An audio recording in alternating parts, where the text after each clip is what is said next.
Have you ever felt like you're running on a treadmill, working harder than everyone else but staying in the exact same place?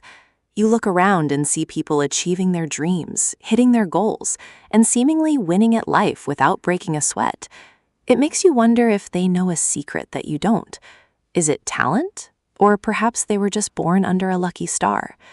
Today, we are peeling back the curtain on the fundamental difference between those who finish first and those who get left behind. It's not about what you have, it's about how you think. Meet our representative, someone who, like many of us, feels the weight of stagnation. He is talented, hardworking, and ambitious, yet he feels stuck in a cycle of almost and not quite. This isn't just a story about one person. It's a reflection of the internal struggle millions of people face every single day. We often focus on the external obstacles, the economy, the competition, or our lack of resources. But the real barrier isn't out there in the world. The real barrier is sitting right between our ears, shaped by years of habits and subconscious beliefs. The conflict begins when we encounter failure. For most, a setback feels like a final verdict, a sign that they just aren't good enough. This is the hallmark of a fixed mindset, where every mistake is a personal attack on your identity. You start to avoid challenges because you're afraid that failing will prove you lack talent. It's a paralyzing fear that keeps you playing small and safe.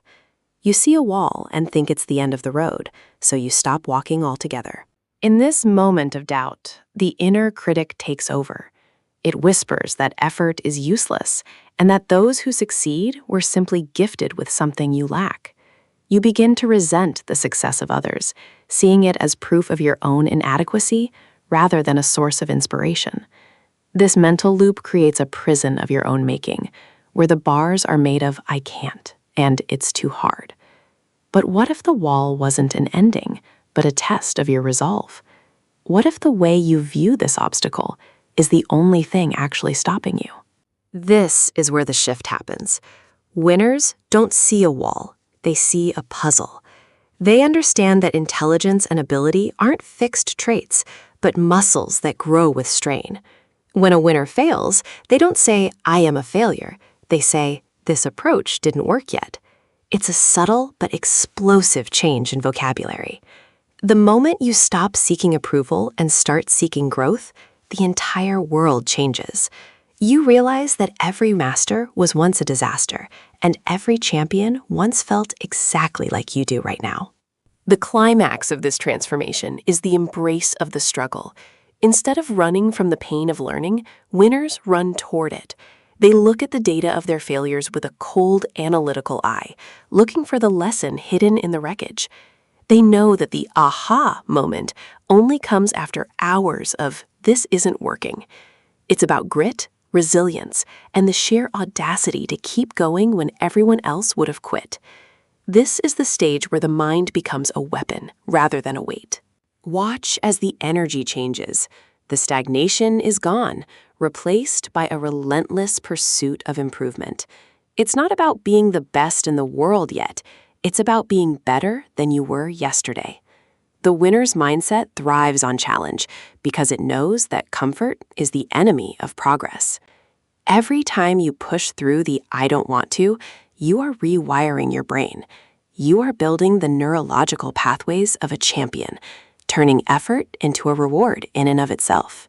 Finally, the results begin to manifest. Because the winner focused on the process rather than the prize eventually takes care of itself. The wall that seemed so high before is now just a distant memory or a foundation they built upon. Success isn't a destination you reach. It's a byproduct of the person you become through the struggle. You look at the same challenges that used to break you, and now you see them as opportunities to shine. You have finally broken free from the treadmill. So the question isn't whether you have the talent. The question is, do you have the courage to change how you think? Winners aren't superhuman. They just refuse to let their current limitations define their future potential. They understand that the mind is the ultimate architect of reality. If you can change the narrative inside your head, you can change the outcome of your life. It starts with one small decision to see things differently. It starts with believing that you are a work in progress, not a finished product. Now it's your turn. Which mindset will you choose today? Will you stay stuck in the comfort of what you already know? Or will you step into the growth that waits on the other side of your fear? If this message resonated with you, show us by hitting that like button and subscribing to join our community of winners. Comment below with one area of your life where you're switching to a growth mindset today. Remember, the only thing standing between you and your goals is the story you keep telling yourself. Go out there and rewrite it.